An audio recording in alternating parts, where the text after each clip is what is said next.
Just bugging. I got Azari over here on the 71 Karmann Ghia that we are prepping it to remove the body. And you know, I think I just see a problem with that. Yeah, this thing's got AC lines on it. Yeah, this thing once upon a time had AC. So these lines are gonna have to be pushed out and disconnected from the body, and then it can let the chassis up. So he's already disconnected the steering wheel column. We've got the brake fluid lines from the reservoir disconnected. Somebody had already pulled the calipers off the wheels, so the brake system, I don't know why they pulled them off there. And he's pulling all the underside body bolts off, and we got the ones inside.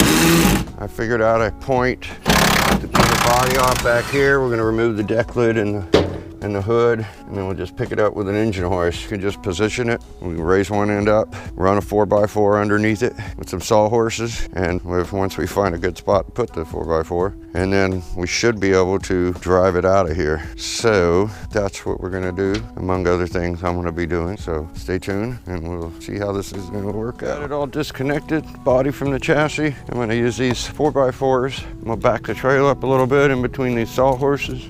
As you can see, I got two different sizes. So I'm hoping that these will go in the back and clear the tires, and might grab two more 4x4 blocks. I can put it on here and it'll put it level with that. I don't think these will be a problem. We got to get the deck lid and the hood off first. So we're almost ready. We got the body off the chassis. Took about 3 hours because we had to get all the AC lines and yes, AC lines and stuff off the driver's side that were covering the body bolts. Not too bad. Gonna have to get these seats off before we can roll the chassis out, but I was just getting it off today. Could have done that before, but oh well. About 3 hours, so not too bad. Once the seats are out of the way, it'll roll right out of there. So just in time. Got a bad storm coming. All right, well, it's not too bad to do so. Should be a little bit quicker next time around. That's what it takes to remove a Ghia and basically everything else. You know, the Volkswagen Beetle, the Super Beetle, the bus, it's all pretty much the same, just a little different application. So there you go. Guys, this is the motor that came with the 1970 Ghia, the one that we were wanting your opinions on the patina or restoring the car, and it just found it to be too rusted up. And so it would make a good candidate for a rat rod, but it has a beautiful chassis on it, already restored, new pans, and got the insulation padding put down on it, and everything's painted and detailed. So we're going to take that one out from under probably Wednesday, and we already have the chassis off of the 71, so that body's in the air ready for the restored chassis. And then we'll restore the rusted floor pan chassis that come out of the 71 and build a rat rod with it. But right now I'm going to open up this single port motor and get an idea of what it looks like inside. I'm going to get these rocker assemblies off and set all this aside, and I'm going to pull the heads off because it's been sitting for a while. I really like to know what's underneath, so that's what we're going to do today. Just better safe than sorry. If there's a chance that this motor is good condition enough to just kind of refresh it up. Not sure yet, and I didn't want to turn it over because I don't know how long this thing's been sitting.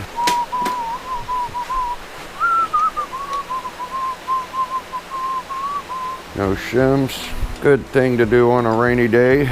Be helpful to have an oil pan. All right, let me get an oil pan, then I'll get to the other side. Guys, I got the other side off, number 3 and 4, rocker assembly. See, I marked my heads because I'm gonna take them off. But I wanted to point out, this is a very good time to do this, and you don't want to skip it because you don't know after you take it off. So it's a good idea to go around and check your current torque.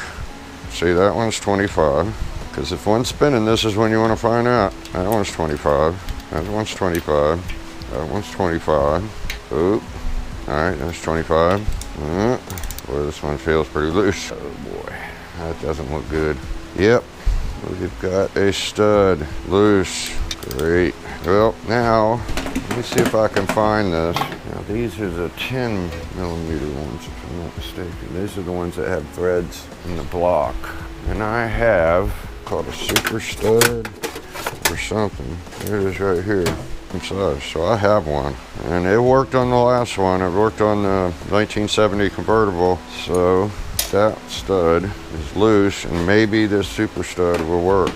All right, well, we know this one is this side. I got one more to check. That's 25. All right.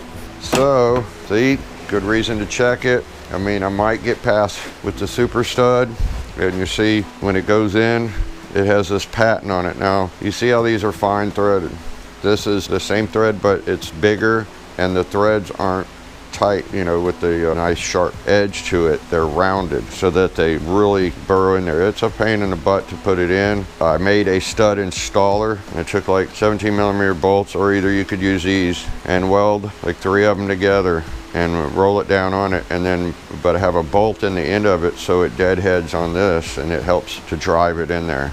And then I found that I saw that there was other super studs put in there, and they don't bury themselves to the end of the threads. It'll stick out some, so then it's up higher like this, and I had to take a cutting wheel.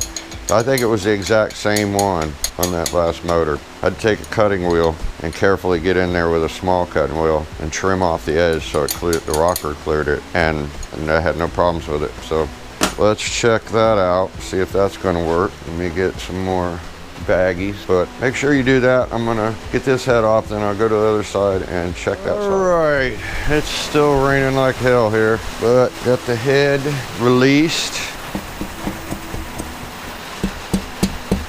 This is push rod tubes are holding me up. All right, there we go. Done with that. See if that lets it go now. Rubber mallet, where'd you go? There we go, it's on the floor. All right. Oh, well, yep, it's got issues. It's got a stuck valve, another stuck valve, 2 stuck valves. Let's get some pictures here. It's not good. Not good at all. Oh, that's nasty. That is not good. Look at all that sand. That stud's a little bit out too. Now those threads are all the way down. Oh, they're not there. And that's the one that's taller. This looks like a super stud is in there. This one, I think, is a super stud. It's gonna be a day full of Ghias today. Got Pat, and I'm gonna have them get this body off of this chassis. I'm gonna go pick up some more 4x4s, go across here, across there, and then this one, hopefully this is far enough over. Yeah, that should work. I gotta go get some more sawhorses and some more 2 more 4x4s so we can pick this one up and put it there. Hey guys, Pat over here getting ready to pull the body off of the chassis so we can get this chassis out from under this one and put it under the other one. Looking good. Got my 4x4s and I'm gonna put together some new sawhorse. Got one side raised up. Get this bad boy back to the back.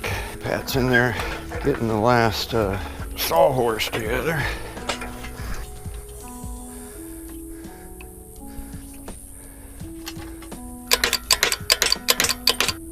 Gonna drift, so I'm gonna wait.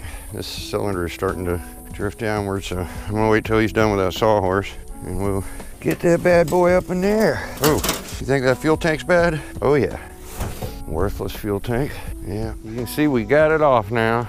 Look at that, side-by-side Ghia body. That's gonna be the rat rod, and that's gonna be, I'm probably gonna paint that one green. I have that already in a gallon, so why not? So I'll just take a lot of this stuff out of it. And, all right, well, there she goes. And you can see the chassis is so much nicer than this. Some water in it. We had a torrential downpour yesterday, so there we go.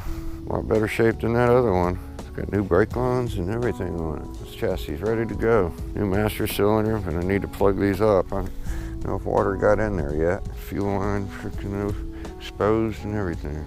Alrighty, so that's how it's done.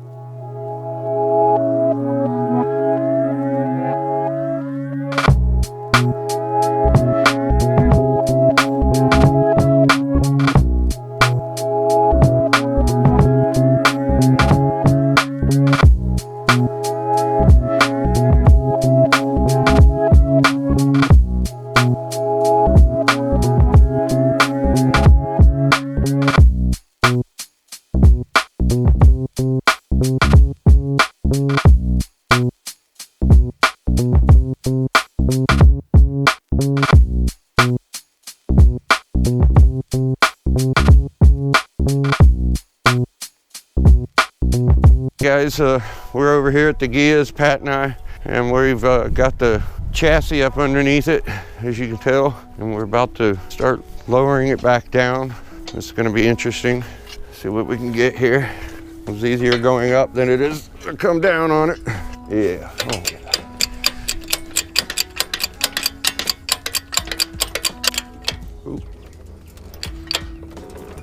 Oh, it locked. Huh?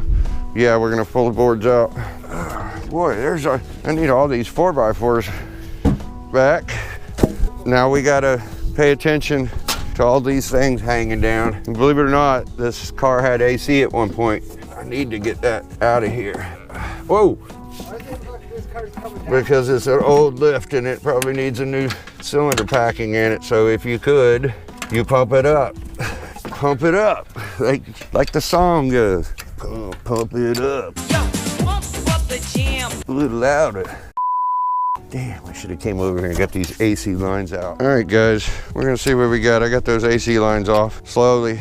I gotta still move it back and forth. Now, like I said, I'm just getting on it, not to bolt it down, to move it. That's where I can do the welding on it. So, ready? Well, hold on, it needs to come back some. Let's go down. Yeah, we're slowly gonna have to go in there. It's me, it's gotta go forward. All right, we're gonna have to go over some. All right, go down. All right, we gotta go to the front. So let's see if we can set it on here. Go down. That's fine, we'll just have to come back here. And we can actually probably pick this car up by ourselves. I picked up a 73 Beetle with just 2 guys, 1 on each end. So we'll see. All right, gotta get the strap out, that'll be fun. Well, that looks pretty cool. It's popping a wheelie. All right, now we're gonna get set up and get ready to lower this back down over here on this end. So then I'll be able to pull it over there and do some welding on it soon. Which, I mean, I can still make use of that other one. All right, that's what I went off last time. All right, let's get the strap set up. We're lowering it down. Go ahead. Oh boy, this is close. Look at that. Oh, hey, I think it went where it needed to go back there. Yep. All right, go down. All right, that's it. That wasn't too bad. Now that looks so much nicer than that with the Impy Riviera rims on it and all the holes on the floor, of course. But let me get out of the sun and get a better idea from this side. Look at that. Oh yeah, I like how it sits. Just a little bit up higher in the back. Slap that motor in there, this thing will sit nice. All right, well, that's where we're at with the Ghia. Next project will be replacing this area over here, and then I'll eventually get with that. I'm gonna square this off, make sure it doesn't move around much. I mean, this is pretty shoddy, but it's repairable. And these parts are just extremely hard to get a hold of, and they all have the same needs. All right, so that's it today on the Ghia. Oh boy, that looks so much nicer. Well, we decided while we've got time, we're gonna clean this mess up here and go ahead and drop this down. I'm sure my wife will like the fact that, hey honey, you can cut the grass over here now. Sorry guys, my wife likes cutting the grass. This one is gonna be for a later date. The whole floors are gonna come off of this thing. I guess that baby can stay there. This one can go over here. This thing can get out of the way. Anything else? We don't want this trim ruined. Let me get this out of here. I might polish this up and use it on this Ghia. So we'll throw it in here. Now that this thing has floors, look at that. Yes, I mean, it's coming back up, guys. I know it's not centered and everything, but I'm gonna be picking this end up and welding over there, and picking that end up and welding over there. So another day. Look at there. All right, guys, well, we got the back end up in the air. Boy, this one, I may be suggesting that we part a lot of this out because it's in really bad shape. I mean, look up in there, and you can't get this piece, and everyone else is looking for it too. I don't know, we'll worry about that later. We might end up using some parts off of this for that one, but then again, some of them aren't even usable. But I mean, the chassis, refloor the chassis, restore it, and sell it for, you know, $1,500, $1,900. It's not like there's a bunch of them out there already restored, ready to go. So, all right, let's hear you lower it down, and I'll see what we got, see how far we are. Go ahead, keep going. All right, slow down. All right, down, good. It's just like that, just like the other one. Yep, go ahead. All right, well, last one. Check that out, guys. Hey, they're both sitting on chassis now. A little easier to move around. Get some progress done on these soon. at least this one. That one will sit on standby for a while to be determined what we're gonna do with that one. But I think this one is definitely a candidate to bring back to life. So stay tuned for more progress on the 1971 Karmann Ghia. Hey guys, it's Dalton. Thanks for watching this video. I hope you guys enjoyed this video. If so, drop a like, comment, subscribe, and have a just bugin of a day.